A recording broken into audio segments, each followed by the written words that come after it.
미국의 한 해변가에서 있었던 일입니다.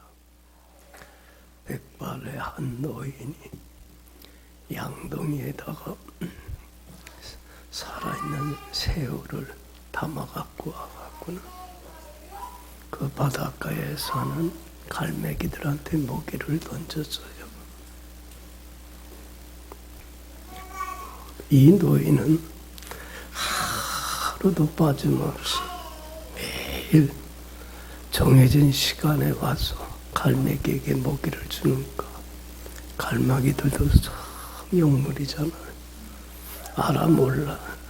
그러니까 다 알아갖고 그 시간만 되면 그 근처에 있는 갈매기들이 먹이 얻어 먹으려고 다 몰려드는 거예요.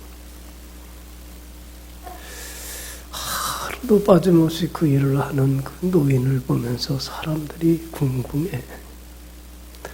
저 할아버지는 왜 저 일을 할까? 왜 갈매기들한테 저 새우 먹이를 하루도 빠짐없이 날마다 하는 걸까? 궁금해. 그래서 어느 날 한 분이 물었어요. 할아버지, 왜 이 일을 하십니까? 이유가 뭡니까? 그랬더니 그분이 이렇게 대답을 해요. 자기가 2차 세계대전 때 미군 군함을 이끄는 함장이었다는 거예요. 그런데 어느 날 그 일본군의 쏜 어뢰에 맞아갖고 배가 파손이 돼갖고 침몰을 하게 됐다는 거예요. 많은 부하들이 생명을 잃었어요. 그래도 불행 중 다행으로 자신은 구명보트에 군사 몇 명과 함께 올라탔다는 거예요. 그래서 생명만은 건질 수 있었다는 거예요. 근데 여러분들 그 망망대해에서 구명보트를 타고 가는데 얼마나 뜨거운지 덥고 목은 마르고 또 먹을 게 있겠어요? 먹을 건 없고 다 기진맥진해갖고 거기에 쓰러져갖고 어느 사병은 죽기까지 했다는 거. 그런 위급한 상황에 자기도 정신을 잃고 구명봉투에 이렇게 쓰러져 있는데 어깨에 뭐가 앉아있는 느낌이 들더라는 거야. 그래서 뭔가 보니까 어깨에 뭐가 앉아있어? 갈매기 한 마리가 앉아있더라는 거야. 그때 뭐 이거저거 생각할 새가 어디 있겠어요? 배가 고파 죽겠는데. 그래서 할 생각에 그냥 그래도 용케 그 갈매기를 잡았다는 거예요. 그리고는 그 자리에서 먹었다는 거예요. 응? 그래갖고 자기가 그래도 힘을 얻어갖고 살 수 있었다는 거예요. 그러니까 갈매기는 자기 뭐야? 살려준 생명의 원인과 같은 거라. 그러니까 자기는 살아나서 평생 이 은혜를 잊지 못했다는 거예요. 첫 번째는 그 위기 상황 속에서 갈매기를 보내주신 하나님께 감사하고, 그리고 자기를 살리기 위해서 대신 희생한 갈매기에게 감사하고, 그래서 자신은 평생 살면서 이 은혜 어떻게 갚을까 감사하면서 조금이나마 그래도 보답을 해야 되지 않겠는가. 뭐 이 은혜 평생 못 갚지 않나. 그래도 갚아야 되는가. 그래서 그 은혜 갚기 위해서 양동이에다가 새우를 가지고 매일 와서 갈매기들한테 먹이를 준다는 얘기예요. 여러분, 이 노인을 한마디로 얘기하면 이 사람은 어떤 사람이요? 이 사람의 사람 됨됨이를 평가한다면 어떤 사람이 은혜를 아는 사람이에요. 여러분들, 우리 사람들은 은혜를 아는 사람이 돼야 돼. 그죠? 은혜를 아는 사람은 자신이 받은 것에 대하여 늘 감사하며 살아가요. 난 이런 받을 자격이 없는데 이런 은혜를 받았다. 늘 감사하며 그 은혜에 조금이라도 보답하는 삶을 살기 위해서 그래도 자신이 가지고 있는 거 어떤 보상이나 대가 안 바라고 조금이나마 보답하기 위해서 주는 삶을 살게 돼. 예수님이 늘 하신 말씀이 이거예요. 받는 것보다 뭐가 행복해? 여러분들 많은 받았잖아요.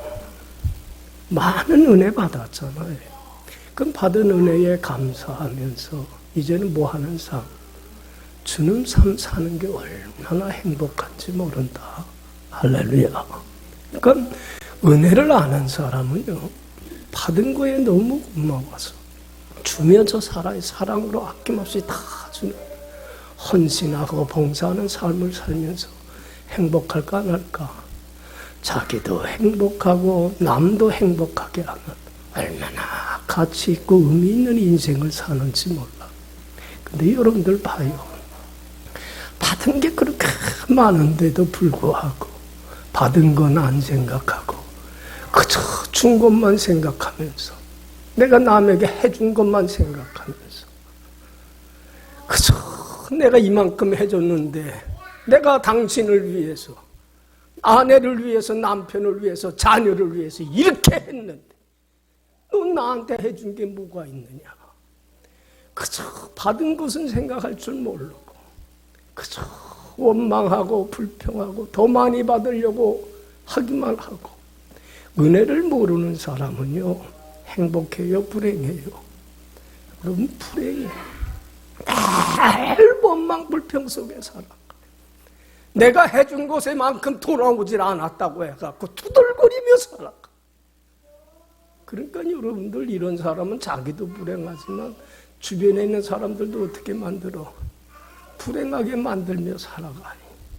참 어리석은 삶이에요.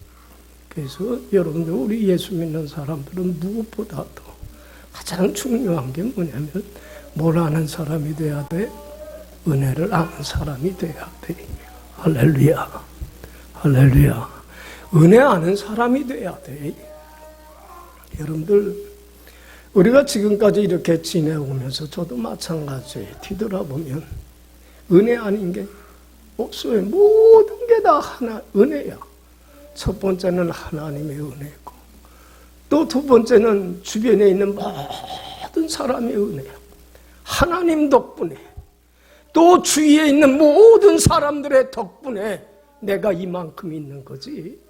여러분들, 내가 잘나고 애쓰고 노력해서 이 자리에 있는 거 아니에요.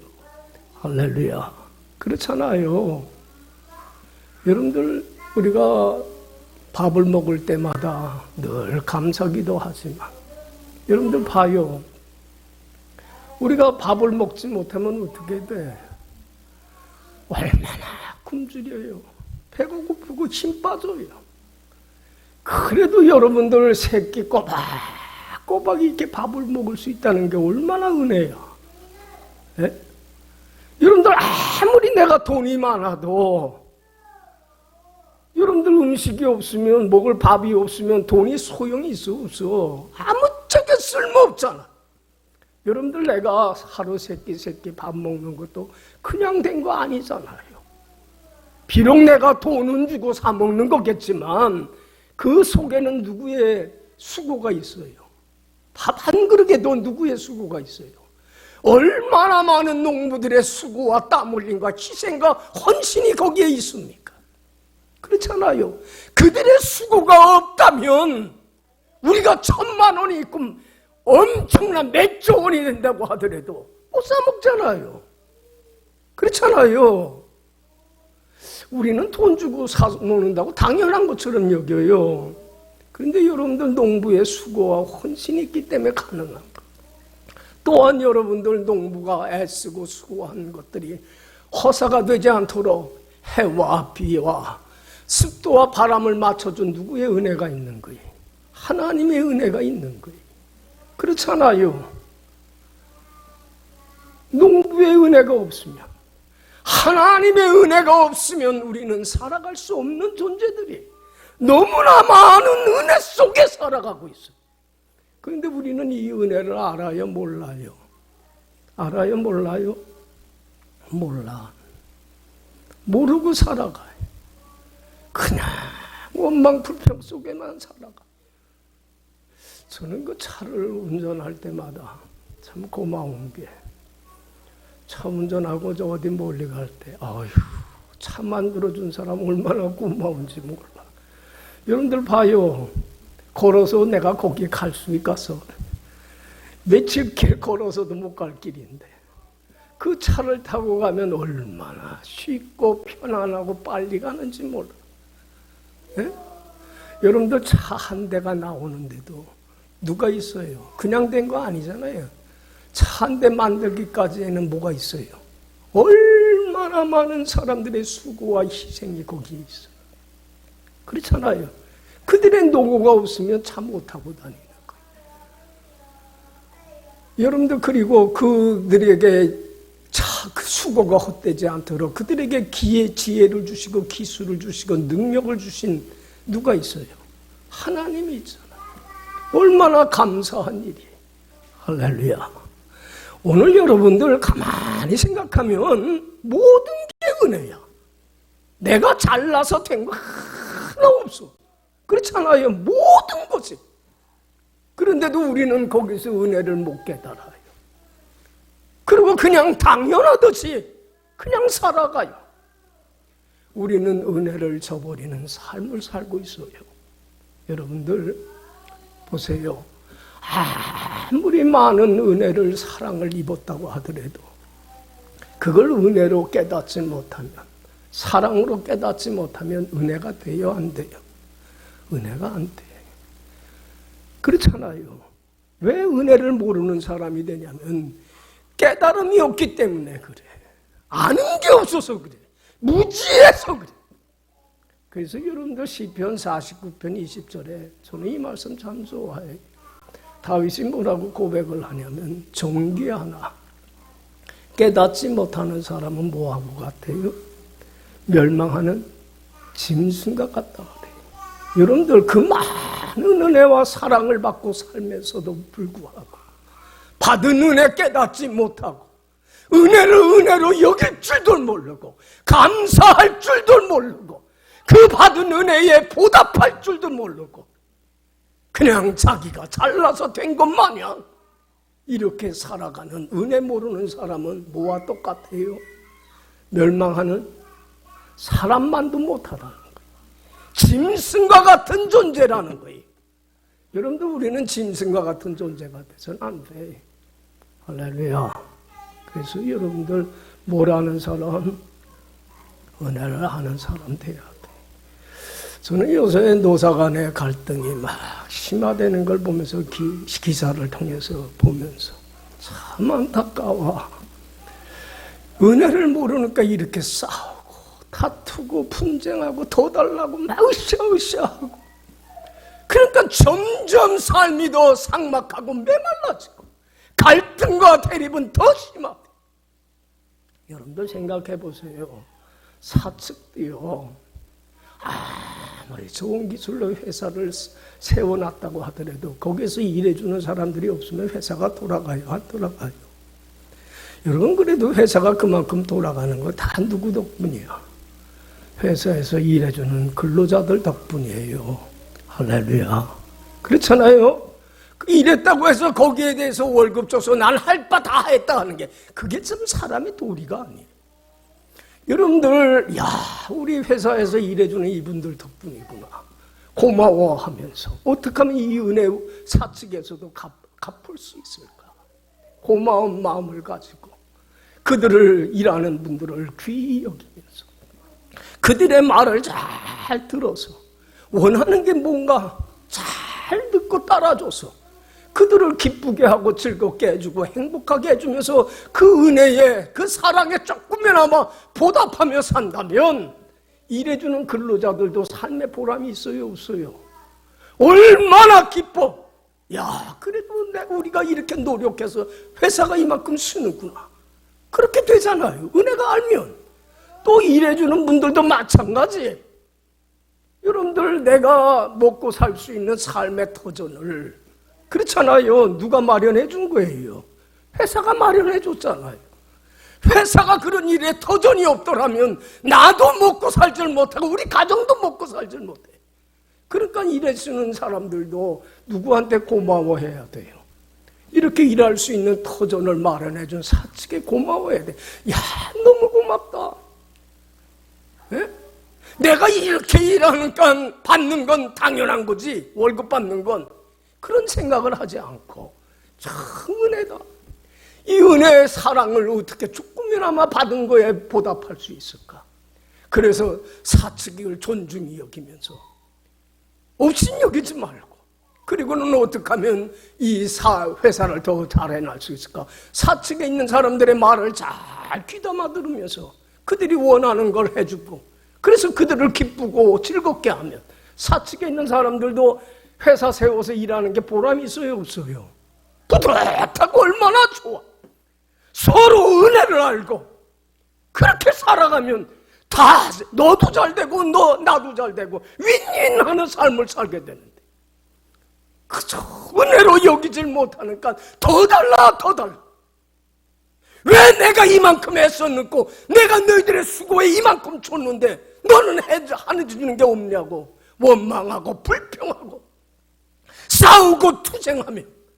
여러분들 행복해요, 안 해요? 행복 안 한 거예요. 오늘 우리 사회가 참 문제가 되는 게 은혜를 아는 사람이 점점 없어져 간다는 얘기. 여러분, 은혜를 아는 사람이 됩시다. 할렐루야. 그렇잖아요. 다 은혜야. 은혜 아닌 게 없어. 여러분들이 이 세상에는 두 종류의 사람이 있어요. 하나는 채권자 의식을 갖고 사는 사람이고, 하나는 채무자 의식 갖고 사는 사람. 채권자 의식을 갖고 사는 사람은 받은 은혜 사랑 엄청 많아. 그런데도 그거 생각해요, 안 해요? 안 해요. 뭐만 생각해요? 내가 준 것만 생각해요. 내가 한 것만 생각해. 받은 게 많은데 그건 생각 못해. 그러고는 더 달라고 그래요. 내가 이만큼 했었는데, 내가 이만큼 줬는데 왜 돌아오는 게 없느냐고 그래요. 그러면서 원하는 만큼 얻질 못하게 되면 원망하고 불평해요. 여러분들, 채권자 의식을 갖고 사는 사람들은 은혜는 어디에 새겨요? 물에 새겨. 그러니까 금방 잃어버려. 그리고 원하는 어디에 새겨요? 돌에 새긴다는 말이 있잖아요. 남이 좀 서운하고 마음에 안 드는 거 해주면 요시 어디 두고 보자 그래. 원망하고 불평하고, 내가 남편 위해서, 아내 위해서, 자녀들 위해서 이렇게 했었는데 돌아온 건 뭐가 있냐고 그래. 투덜거리며 살아가요. 여러분들, 이 채권자 의식을 가지고 사는 사람은 평생 행복해요, 못해요? 행복해요? 못해요. 원망 불평 속에서 살아가. 얼마나 불행한 삶을 사는지 몰라요. 자기만 불행한 게 아니야. 남까지 불행하게 만들어요. 근데 여러분들, 채무자 의식 갖고 사는 사람은요, 뭐만 생각하며 살아가요? 다른 사람으로부터 받은 은혜만 생각해요. 내가 한 것보다는 나는 이런 받을 자격이 없는데 너무 많은 걸 받았다. 그러면서 평생 사랑의 빚진 자 의식 갖고 살아요. 어떻게 하면 이 사랑의 빚을 갚을 수 있을까? 조금이나마. 그렇잖아요. 평생 내가 한다고 하더라도 이 은혜는 다 못 갚는다. 그러면서 할 수 있는 대로 사랑으로 그 은혜에 감사하며 아낌없이 다 주는 성김과 봉사와 희생의 삶을 살아가요. 여러분들 보세요. 채무자 의식을 갖고 사는 사람은 은혜는 어디에 새겨요? 은혜는 여러분들 돌에 새겨요. 그래서 안 잊어버려요. 원하는 물에 새겨서 빨리 잊어버려요. 남이 잘못한 거, 서운하게 한 거 금방 잊어버려요. 그리고 받은 은혜만 감사하면서 그저 평생 이 은혜 보답하기 위해서 조금이나마 조금 정말로 주는, 아낌없이 주는 그 삶을 삶으로 자기도 행복하고 누구도 행복해요? 다른 사람도 행복하게 하는 정말 가치 있는 삶을 살더라는 거예요. 할렐루야. 여러분, 난 사도 바울을 참 존경하는 이유 중에 하나가, 사도 바울의 사람 됨됨이를 한마디로 얘기하라 그러면 사도 바울은 은혜를 많은 사람이 사도 바울은 평생 빚진 자 의식 갖고 살아요. 내가 나의 나 된 것은 누구 덕분이다? 하나님 덕분이고 또 내 주위에 있는 많은 사람들 덕분이다. 나는 평생 이 사랑의 빚을 어떻게 갚을 수 있을까? 그래서 평생 받으려고 하지 않았어요. 그 은혜에 감사하며 조금이라도 보답하기 위해서 아낌없이 다 준 성김과 봉사의 희생의 삶을 살았더니 얼마나 행복하고 주위에 있는 사람들을 얼마나 행복으로 이끌어갔는지 몰라. 할렐루야. 여러분, 우리 오늘 어버이주일 예배를 드리지만 여러분들, 우리 자녀들은 누구의 은혜만은 잊지 않아야 돼요. 누구의 은혜만은? 부모님으로부터 받은 은혜와 사랑, 그것만은 잊지 않아야 돼. 평생 우리는 그 은혜에 감사하며 빚진 자 의식 갖고 살아가야 돼. 그렇지 않아요? 에? 달라 하지 말고, 그렇게 많이 받았는데도 또 달래. 받을 게 없다고 또 원망하고 불평. 참 우리 인간이 못됐어요. 여기 봐요. 빅토르 위고르고라고 하는 그 프랑스의 세계적인 문학가, 우리 잘 알 거예요. 레미제라블, 장발장이라고 하는 소설을 쓴 사람이죠. 이 사람이 인생 말년에 93년이라고 하는 마지막 유고작과 같은 장편 소설을 썼어요. 이 장편 소설의 내용이 뭐냐면, 그 당시 프랑스 혁명으로 인해서 얼마나 나라가 혼란과 비탄에 빠지는지 몰라요. 너무 어려운 시기를 지내. 그 당시에 그러한 어려운 시기를 배경으로 이 소설을 쓴 거예요, 빅토르 위고가. 거기에 이런 얘기가 나와요. 어느 어머니가 세 아들과 함께 길을 가다가 너무 먹질 못해갖고 굶주려서 길에서 기진맥진해서 쓰러져 있어.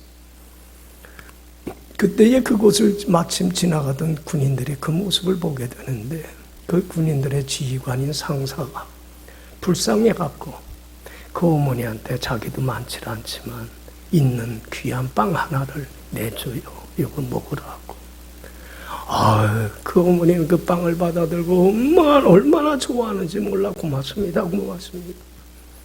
그리고는 그 세 자녀에게 빵 3조각으로 나눠서 줘요.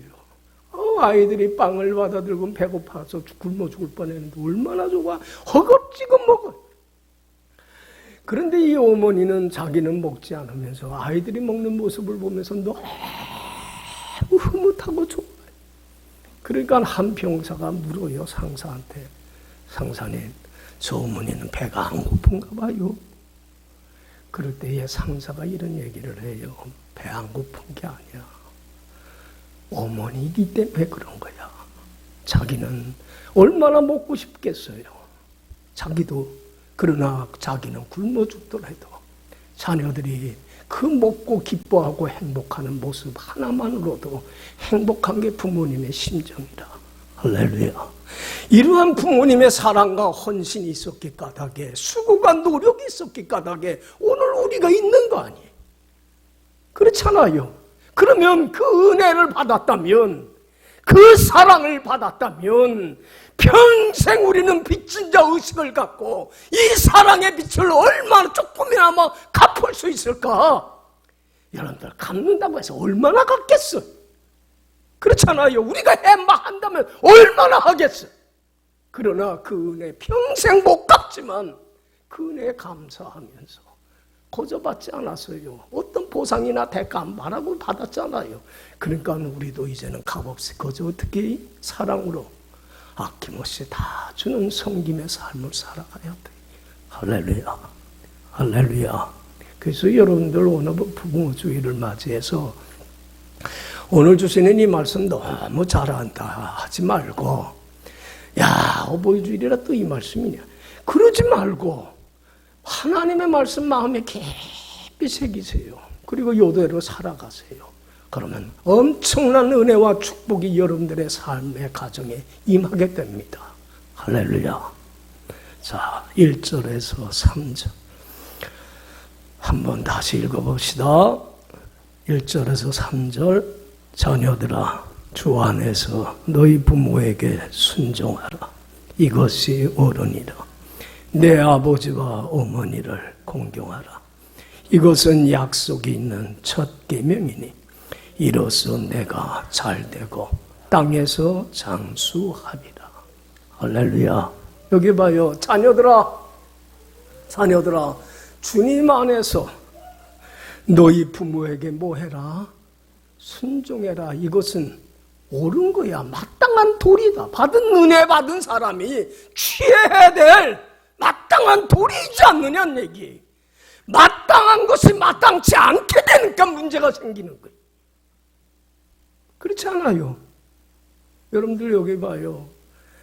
여러분들 부모님의 은혜에 감사하면서 우리가 자녀들이 할 수 있는 건 뭐예요? 가장 귀한 효는 뭡니까? 부모에게 뭐 하는 거예요? 순종하는 거예요. 부모님의 말을 잘 귀담아 듣고 부모님이 원하는 게 뭔가 잘 캐치해서 부모님을 순종하는 거예요. 그래서 부모님이 좋아하는 건 뭐 하고 하라고 하는 건 하고 부모님이 하지 말라는 건 하지 않아서 부모님을 어떻게 하는 거예요? 기쁘게 하고 즐겁게 하고 마음을 애매하게 하는 게 효예요. 뭐 생활비 조금 드린다고 안부 전화한다고 해서 효가 아니라 부모님을 정말로 말을 잘 경청하고 따라줘서 나의 유익이 아니라 누구의 유익을 구할 줄 알아야 돼요. 부모의 유익을 구할 줄 아는 이기적이고 자기중심적인 이러한 미숙한 삶의 방식에서 좀 벗어나서 나보다 남을 생각하고 배려하고 양보할 줄 아는 이러한 성숙한 신앙인이 돼야 되지 않겠느냐는 얘기. 여러분들 봐요. 부모에게 순종하려면 어떻게 하냐면 2절에 그러잖아요. 내 아버지와 어머니를 뭐하라? 여기 공경한다는 건 뭡니까? 존중히 여기는 거예요. 업신여기지 않은 거예요. 깔보지 않는 거예요. 어머니가 가진 게 없다고 해서 배운 게 없다고 해서 나이가 들었다고 해서 고동이 불편하다고 해서 부모를 무시하고 업신여기고 깔보는 게 아니라 이 세상에서 우리 부모가 뭐다? 최고입니다. 나는 나에게 있어서는 가장 소중한 분이십니다. 부모님을 뭐 하는 거예요? 공경, 존중히 여기는 거예요. 그래서 부모님을 존중히 여기면서 부모님의 말을 잘 경청하고 그리고 따라주면서 부모님을 기쁘게 해드리는 게 얼마나 큰 효입니까? 그렇잖아요. 부모님을 업신여기고 무시하고 시대에 뒤떨어졌다고 앞뒤가 맞지 않는 얘기를 한다고 그 말을 무시하고 업신여기고 자기 멋대로 마음대로 행동하는 것만큼 두려움 없는 거예요. 그렇지 않아요? 여러분들 자녀들이 부모님을 존중히 여기면서 잘 경청하고 부모님을 따라주면요 삶의 보람이 생겨요. 야, 내가 그래도 헛살진 않았구나. 기쁨이 있어요. 행복이 있어요. 그런데 여러분들 자녀들이 부모 말은 우습게 여기고 턱도 안 된다고 말도 안 되는 소리다. 깔보면 얼마나 마음이 아픈지 몰라. 헛수고한 것 같아. 여러분들 여기 봐요. 이제 부모님 존중히 여깁시다. 할렐루야. 그럼에도 불구하고 어쨌든 여러분들 저는 그 노아가 참 하나님 앞에 경건한 의로운 삶 살았어요. 그런데 말년에 좀 잘못해서 안 해서 대낮에 포도주에 취해갖고 벌거벗고 벌떡 누워있어요. 자녀들 보기에 참 민망해. 근데 여러분들 새 아들인 샘함 야벳 중에 함이 제일 먼저 발견하고 어떻게 했어요? 아버지를 흉보고 다녔어요. 아버지는 혼자 경건하다고 하면서 하나님 잘 섬기라고 우리한테 그러면서도 저런 추태를 보였다고 흉을 보고 다녀요. 그런데 여러분들 샘과 야벳은 그러질 않았어. 그럼에도 불구하고 아버지를 어떻게 했어요? 가장 사랑하고 존중히 여겼어요. 귀히 여겼어요. 그래서 여러분들 아비의 그 부끄러운 모습을 보지 않기 위해서 뒷걸음질 쳐서 들어가서는 옷을 덮어서 흉을 가려줬어요. 여러분, 노아가 술이 깨서 이 사실을 알게 됐을 때 자기를 우습게 여기고 비방하고 혼담했던 함은 어떻게 해요? 저주해버리고 말아요. 얼마나 속이 상했습니까? 셈과 야벳은 그럼에도 불구하고 자기를 존중히 여겨준 두 아들에 대해서는 어떻게 해요? 복을 내려줘요. 근데 그대로 돼요, 안 돼요? 돼요, 안 돼요? 그대로 되잖아요. 그대로 이루어지잖아요. 예? 여러분들, 그래서 여러분들 성경에 여러분들 출애굽기나 레위기나 민수기나 신명기를 보면요, 부모를 공경할 줄 모르는 사람은 뭐라고 그래요? 뭐 어떻게 하라고 그러냐면 돌로 쳐 죽이라고 그래요. 왜? 짐승만도 못하기 때문에. 사람이 아니기 때문에 그렇다는 거예요. 그런 심판을 스스로 자취를 해요. 불행을 자취해서는 안 되지 않아요. 오늘 성경 말씀 보세요. 내 부모를 순종해라. 이것이 옳으니라. 내 아버지와 어머니를 뭐하라? 공경하라. 그러면서 약속이 있는 뭐다 이게? 첫 번째 축복의 약속이 있는 첫 번째 계명이네. 이는 네가 땅에서 어떻게 하고 잘 되고 뭐하리라? 장수하게 되리라. 할렐루야. 여기 봐요. 여러분들 10계명에 보면 내 부모를 공경하라는 게 몇 번째 계명이에요? 5번째 계명이에요. 그런데 왜 축복의 약속이 있는 첫 번째 계명이라고 그래요? 이유가 뭡니까? 여러분들 부모를 공경하는 게 모든 삶의 시작이요 뿌리요 근원이 되기 때문에 그래요. 여러분들 사람이 태어나서 누구와 관계가 제일 먼저 맺혀지는 거예요? 부모와의 관계예요. 여러분 부모님으로부터 받은 은혜에 감사하면서 어떻게 하면 내가 이걸 보답할 수 있을까? 빚진 자 의식을 갖고 살아가는 사람은요, 여러분들 위로는 수직적으로는 하나님 아버지의 은혜를 깨달아 알아요. 그리고 어떻게 하면 하나님 아버지를 기쁘게 하고 즐겁게 할 수 있을까? 그래서 마음을 다하고 목숨을 다하고 힘을 다하여 하나님을 사랑하며 하나님 섬기는 데 최선을 다해요.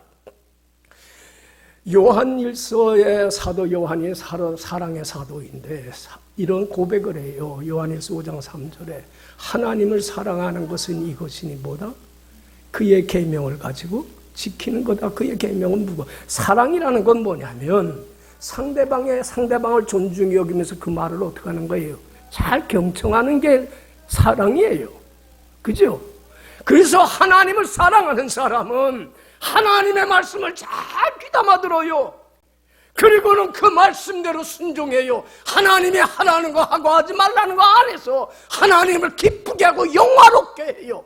그것도 짐이 아니라 마지못해 억지로 벌 받을까가 아니라 누가 기뻐하는 거기 때문에, 하나님이 기뻐하는 거기 때문에 감사함으로 해요. 그 은혜 조금이나마 보답하기 위해서.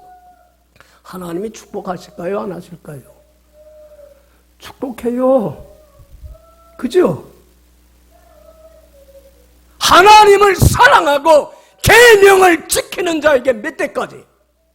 자자손손 천대까지 하나님은 축복하진 않아요. 여러분들 보세요. 부모님으로부터 받은 은혜에 감사할 줄 아는 사람은 하나님으로부터 받은 은혜에 감사할 줄 알아요. 그러면 이런 사람은요, 모든 사람들을 뭐 할 줄 알아요? 존중히 여길 줄 알아요. 그래서 그들을 존중히 여기며 그게 어린아이든 어른이든 낮은 사람이든 존귀한 사람이든 무시하고 깔보지 않아요. 없인 여기질 않아요. 모든 사람, 하나님이 사랑하는 모든 사람들을 존중히 여기며 그의 말을 잘 경청하고 따르면서 그가 원하는 삶을 살아서 그를 기쁘게 하고 즐겁게 하고 행복하게 하는 성경과 봉사의 삶을 살아요. 할렐루야. 그럼 여기 봐요. 하나님 우리에게 제일 바라는 삶은 뭐예요? 한마디로 얘기하면, 여러분들 마태복음에 집에 가서 한번 읽어봐요. 22장 보면은 한 율법사, 율법에 대한, 성경에 대한 해박한 지식을 갖고 있는 율법사가 예수님께 물어요. 예수님 어느 계명이 제일 큽니까? 그럴 때 예수님이 말씀해요. 첫 번째는 이거야. 마음을 다하고 목숨을 다하고 힘을 다하여 하나님 사랑하며 하나님 성경, 하나님 말씀 잘 듣고 경청하고 따라. 그리고 둘째는 이와 같아. 내 이웃을. 하나님이 사랑하는 모든 사람들을 그들로부터 받은 은혜에 감사하며 조금이라도 보답하기 위해서 그들을 존중히 여기고 자녀라고 노엽게 하지 말고 무시하지 말고 존중히 여기며 그들의 말을 잘 경청하고 따라하죠. 이 두 계명이 온율법과 선지자의 강령이야. 성경 전체의 내용이야. 이렇게만 살아 하나님이 축복해 주실까 안 해 주실까? 여러분들 부모를 공경하는 건 모든 삶의 시작점이고 뿌리요 근원이에요. 이것이 잘못된 사람들은 다 잘못돼. 그렇잖아요. 그렇기 때문에 부모를 공경하는 건 약속 있는 첫 번째 계명이라는 거예요. 그렇게만 해라. 그래서 은혜를 아는 사람 되라. 하나님 잘 섬기고 모든 사람 잘 섬기는 사람 되라. 그러면 네가 땅에서 여기 봐요. 난 그래. 참 행복이라고 하는 건 하나님이 주시는 건데 여러분들 하나님이 행복하게 하시면 안 될 일이 있어 없어? 잘 돼. 평탄하고 형통해. 하나님이 함께 주셔서 복을 주시는데 세울 거 세우고 이룰 거 이루고 해결할 거 해결해 주시고 내 소원하고 바라는 거 구하는 거 이상으로 하나님이 축복해 주세요. 할렐루야. 여러분 잘 돼. 행복 안 할 수가 없어. 하늘 문을 여서서 하나님의 한없는 은혜와 축복을 내려주시는데 행복 안 할 수 있어 없어? 여러분들 봐요. 아무리 돈 많이 벌고 뭐 출세한다고 하더라도요 행복하지 못한 사람은요 실패야. 가진 게 없어도 행복한 사람은 성공한 사람이. 할렐루야. 땅에서 뭐가 돼? 하나님이 복을 주시는데 행복 안 할 수가 어디 있어? 안 될 수가 없어. 땅에서 잘 될 뿐만 아니라 너가 땅에서 어떻게 여기 봐요. 요새 뭐 건강에 뭐가 좋다 하는데 여러분들 제가 만병통치약을 소개해 줄게. 만병통치약이 뭐냐면 아멘약이에요. 자 따라해. 아멘약. 아멘이 뭐야? 예 그래요. 그렇게 하겠습니다.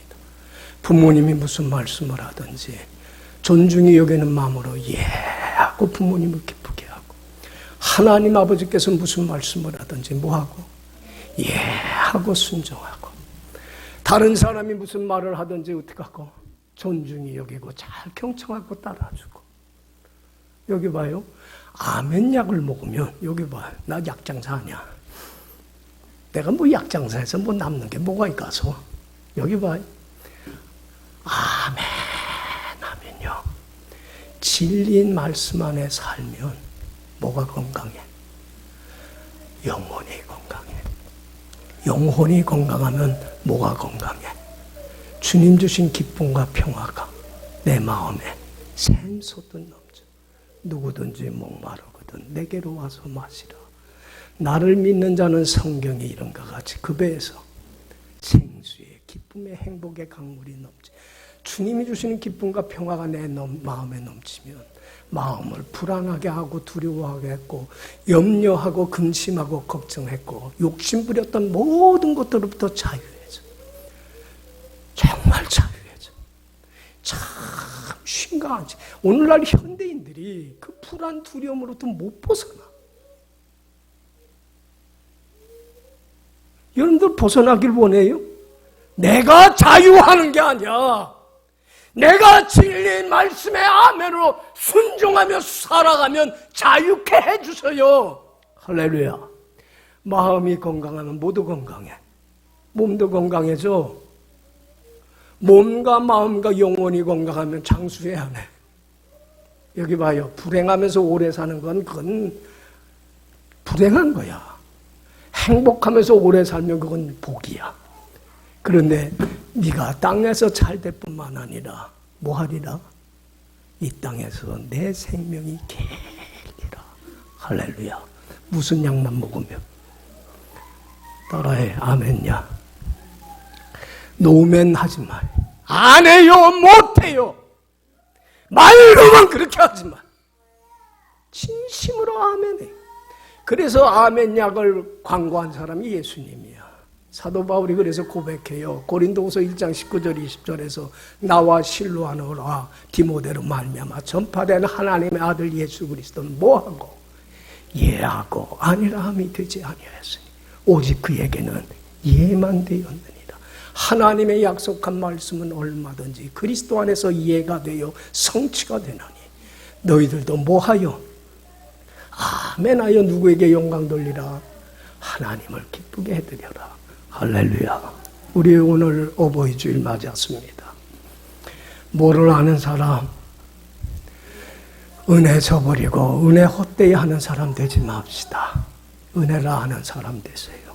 모든 삶의 시작이요 근원은 부모를 공경하는 데서 시작이 됩니다. 부모를 존중히 여기고 부모의 말을 잘 경청하고 따르며 부모를 기쁘게 하는 사람은 위로는 하나님 아버지를 존중히 여기며 잘 따르게 돼 있고 옆으로는 수평적으로는 모든 사람을 존중히 여기며 잘 사랑으로 경청하고 따르며 성김과 봉사와 희생의 삶을 살게 됩니다. 이런 사람이 하나님과 사람 앞에 귀중히 은총 여김을 받고 땅에서 잘 되고 장수하게 되는 하나님이 부어주시는 큰 은혜와 축복과 영광 속에서 자신도 행복하고 모든 사람을 행복하게 하는 윈윈의 삶은 가장 후회함이 없는 가치 있는 삶을 살게 될 줄로 믿습니다. 기도합시다.